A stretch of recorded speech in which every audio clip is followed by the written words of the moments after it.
এটা একটা রিসর্ট। এত সুন্দর এই রিসর্টটা, মানে এখানে বসে আপনি কনফারেন্সও করতে পারবেন, এখানে বসে আড্ডা মারা যাবে, গান বাজনা করা যাবে। সন্ধ্যেবেলা এক মানে আমরা যেটা চাই বাঙালিরা, যে আড্ডা মারতে বসে এখানে সমস্ত খাবার দাবার রেখে একটা চরম আড্ডা যেটা বলে, সেই আড্ডা মারা যাবে। এবার বলি যে আপনি এই অ্যাভেনগ্রোভ টি এস্টেটে কিভাবে আসবেন।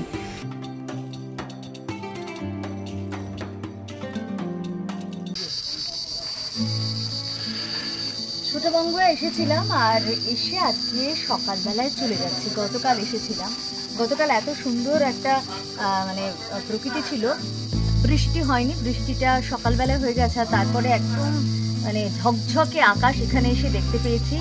আর সন্ধেবেলাটা এত সুন্দর কেটেছে এখানে, যে সন্ধেবেলা আমরা একটু হাঁটতে হাঁটতে এখান থেকে সিঁড়ি দিয়ে একটা ছোট মনাস্ট্রি আছে সেটা দেখেছি, এবং তারপরে আবার জঙ্গলের রাস্তা দিয়ে হাঁটতে হাঁটতে একদম টপে চলে গিয়ে একদম এত সুন্দর লাগছিল উল্টো দিকটা দেখতে, সত্যি মানে মুগ্ধ হচ্ছিলাম। আমাদের যেটা বারবার বলছি যে চারিদিক ট্যুর অ্যান্ড ট্রাভেলসের পক্ষ থেকে আমরা কিন্তু সেই জায়গাগুলোকে এক্সপ্লোর করার চেষ্টা করছি, যে জায়গাগুলোতে মানুষ খুব একটা আসেনি।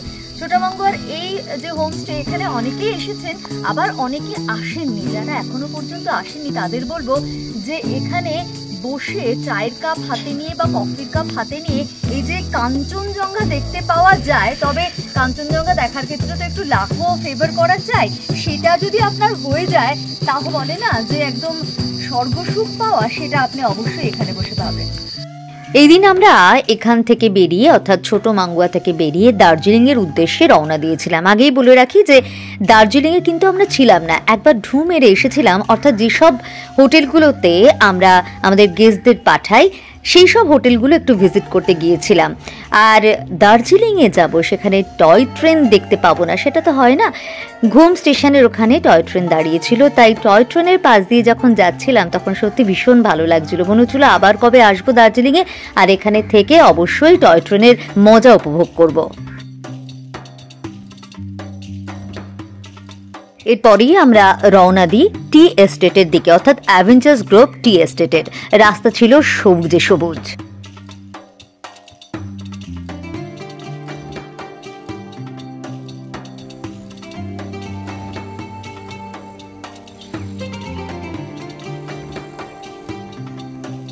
অ্যাভেনগ্রোভ টি এস্টেটের ভেতর এটা একটা রিসর্ট। এত সুন্দর এই রিসর্টটা, মানে এখানে বসে আপনি কনফারেন্সও করতে পারবেন, এখানে বসে আড্ডা মারা যাবে, গান বাজনা করা যাবে। সন্ধ্যেবেলা এক মানে আমরা যেটা চাই বাঙালিরা, যে আড্ডা মারতে বসে এখানে সমস্ত খাবার দাবার রেখে একটা চরম আড্ডা যেটা বলে, সেই আড্ডা মারা যাবে। এবং সকালবেলায় চারিদিকটা কুয়াশায় ঢাকা, যেহেতু কালকে খুব বৃষ্টি হয়েছে, কিন্তু শুধু সবুজে সবুজ নয়, একটা চা বাগানের ভেতর থাকার যে মজাটা, সেটা কিন্তু এখানে আসলে পাওয়া যাবে। এত সুন্দর করে সাজানো এই রিসর্টটা, যে কোনো জায়গায় আপনি বসতে পারবেন, যে কোনো জায়গায় দাঁড়িয়ে আপনি প্রকৃতিকে একদম প্রাণ ভরে দেখতে পারবেন।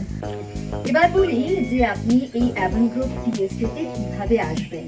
দার্জিলিং থেকে মিরিকের রাস্তা ধরতে হবে, এবং মিরিকের রাস্তা ধরে আপনার প্রথমে লাচ্চা জগৎ পড়বে, তারপরে মাঝুতরা পড়বে, এবং মাঝুতরা পড়ার পর আপনার আরো খানিকটা 2 কিলোমিটার আসার পরে বাঁদিকে বেঁকে প্রক্রিয়াবং থেকে আর 4 কিলোমিটার যদি আপনি আসতে পারেন, তাহলেই কিন্তু আপনার এই অ্যাভেনগ্রোভ টি এস্টেটে এসে আপনি উপস্থিত হবেন। এবং সবচেয়ে বড় কথা, এই যে এতটা রাস্তা ধরে আপনি আসবেন, সেই রাস্তারও একটা অপরূপ সৌন্দর্য আছে, সেই সৌন্দর্য আপনি কিন্তু প্রত্যক্ষ করতে করতে আসতে পারবেন।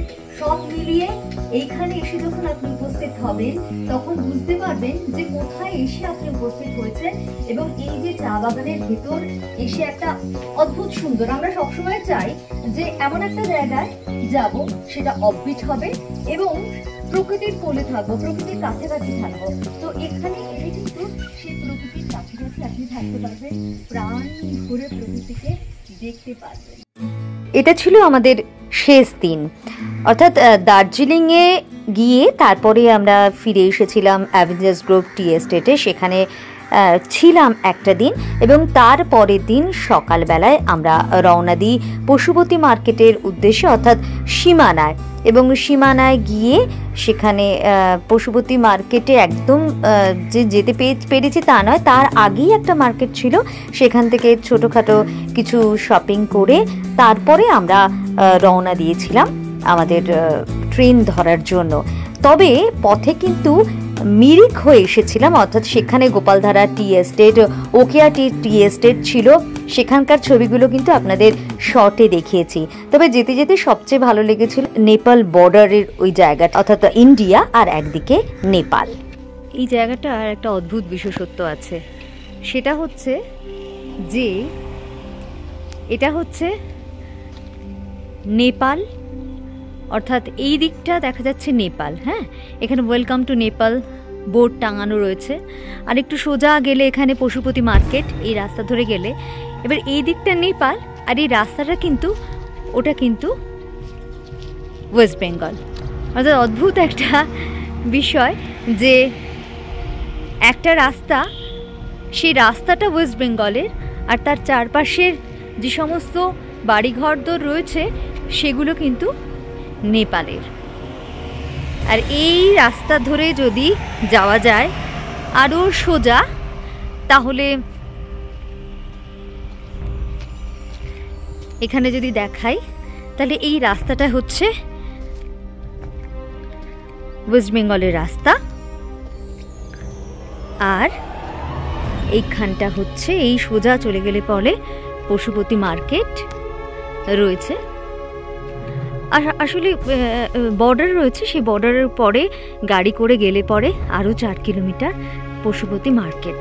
আমরা পশুপতি মার্কেটে আর যাইনি, ওই বর্ডারে যে সমস্ত দোকান ছিল ওখানে কিছু কিছু জিনিস কিনে চলে এসেছি। আসলে কিনিনি এই জন্য যাইনি যে এত মাঝে মাঝে বৃষ্টি আসছে, পথে দেরি হয়ে যাবে, আজকে আমাদের শেষ দিন ঘোরার, সেই জন্য আর যাইনি।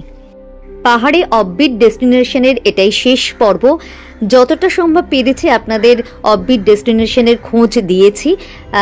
আমার ছোট্ট মোবাইল ক্যামেরা থেকে আপনাদের এই ছবিগুলো তুলে ভিডিও করে আপনাদের একটু আনন্দ দেওয়ার চেষ্টা করেছি এবং কিছু জানাতে চেষ্টা করেছি যে কোথায় কোথায় অফবিট ডেস্টিনেশন রয়েছে। আপনাদের ভালোবাসা পাচ্ছি, তবে আরও একটু বেশি করে যদি ভালোবাসা পাই আমার খুব ভালো লাগবে, আমি ইন্সপায়ার্ড হব। চারিবেতি ট্যুর অ্যান্ড ট্রাভেলসের সঙ্গে গেলে তো আরও সবচেয়ে ভালো। তবে আমার ভিডিওগুলো লাইক করবেন, কমেন্টস করবেন, শেয়ার করবেন, আর অবশ্যই আমার ভিডিওগুলো দেখতে থাকুন।